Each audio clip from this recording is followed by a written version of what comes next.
Welcome back to my YouTube channel, guys. My name is Glory Elijah, and this is Frankly Speaking with Glory. Happy TGIF, everyone. I mean, today is the beginning of a fabulous weekend. I mean, my weekend is about to be lit from tonight. I hope yours is gonna be lit as well. All right, guys. So yesterday, after the presentation task that the housemates had in Biggie's house, something happened. Now remember the last time they had this presentation when Cindy and Elozonam dressed up like sumo fighters or wrestlers. Elozonam pushed off Cindy off the stage. So in as much as it was funny and everybody was laughing about it, Cindy was very pained about that thing. I don't know how she took it serious, but she told Elozonam that she was going to revenge.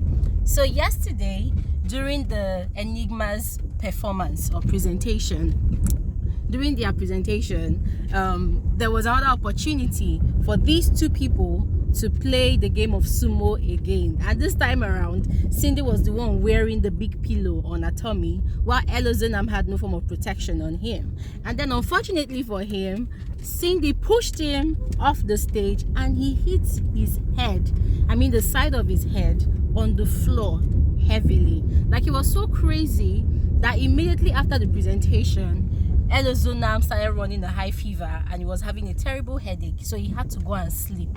And even while he was trying to sleep, he could not sleep because it was a very, very, deep impact fall. Yeah, and he almost scared Biggie because Biggie had to even call him into the diary room at some point to check that he was all right, And then the other housemates too were scared. Tacha was saying this morning that at some point she heard the way he was breathing and she had to stay up and watch him to see what was going on, So Diane had to even make food and come and give it to him in bed. So it was really, really scary for everyone because Elozonam has been known to be falling sick off and on since he came into the house. Yeah, the first week he came into the house, or I think the second week, he had malaria, and then later he had sore throat. The guy is always having one thing or the other. I think he's finding it difficult to adjust into a new environment, right? So who can blame him? What aside? So guys, that was what happened with Elozonam, but thankfully he woke up this morning looking better.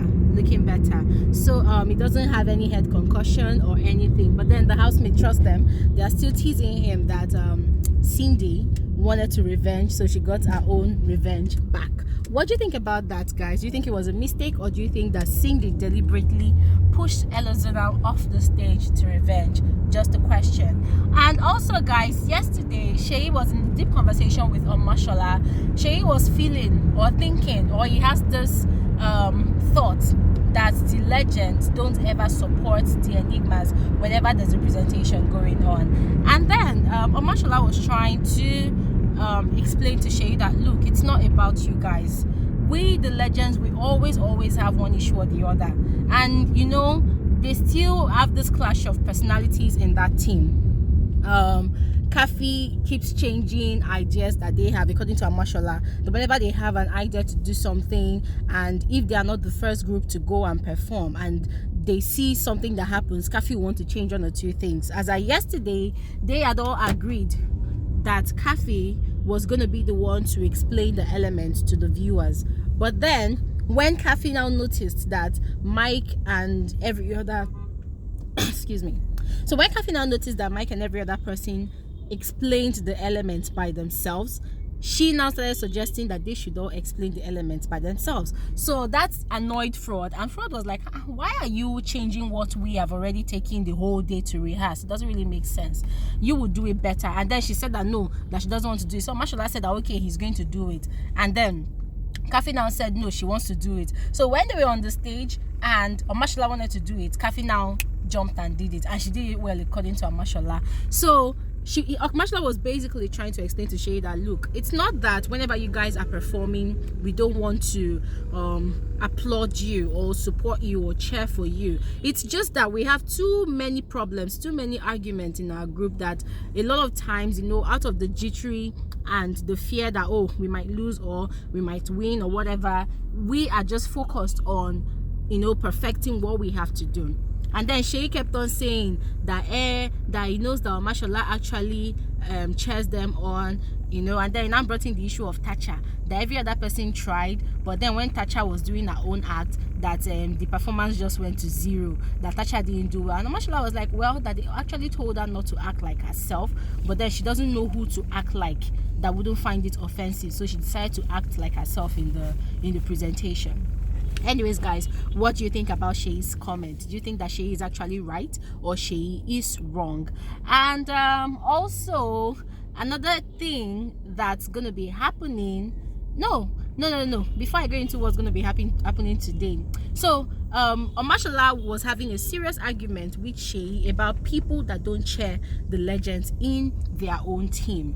Now OMASHOLA said Mercy, so SEYI was like, no, Mercy cheers for everybody. OMASHOLA was like, no, that's for him. Mercy doesn't cheer for him, but that Mercy is very, very competitive, that whenever there's a competition going on, Mercy is going to tell you that because it's a competition between you and her, she's not going to cheer for you. And OMASHOLA he kept on hammering on the point that is the kind of person Mercy is. That yesterday Mercy found their presentation very, very funny and hilarious, but she was hiding her mouth to laugh. That she would hide her mouth, she would laugh, and then she would look up again. That she felt like that, as if Mercy always feels like if she laughs at your presentation, she's contributing to you winning, you know. And SEYI had no choice but to agree. And then OMASHOLA went on to say that since the Dano challenge that he gave Mercy 1 and Mercy gave them 0, that Mercy will always ensure that if you score her something less, she'll make sure that she puts you below under her. So guys, that's another question of a video. What do you think? Do you think that OMASHOLA is right? Do you think that OMASHOLA is right about his description about Mercy and competitive spirit? What do you think about that? And also, guys, today the housemates will be having a party. So apparently it seems like Mike is the one spearheading the party, probably because he's up for eviction today. And there was a time during the week that Mike was having a conversation with Kathy, and then he was telling Kathy that this is the strongest nomination that he has ever been up against, and if he survives this week, then he knows that he's going to win the game. Wow. When he said that, and I'm like, wow, that's a lot of confidence coming from Mike there. So guys, that's another question of a video. What do you think? Do you think that Mike knows something that we do not know? Do you think that Mike is right about saying that if he survives today's eviction, he is going to be the one to win the Big Brother Naija 2019 season 4 Pepper Dem Gang? What are your thoughts on that? So kindly do well to comment your thoughts in the answer in the comment section below. Did I say in the answer? Alright guys, so basically that's most of what happened last night and this morning. As usual guys, comment your thoughts in the comment section below and I'll do well to respond. And tonight guys is the BBNaija arena games, so don't forget to tune into my channel. I'm definitely going to be giving you the juicy details. Yeah. And what else? If you're yet to subscribe to my channel, please subscribe to my channel and don't forget to turn on post notification to become a part of this amazing family. Without saying anything further guys, that's all for this morning's episode of Frankly Speaking with Glory. Thank you guys so much for watching. Have a nice day. Bye.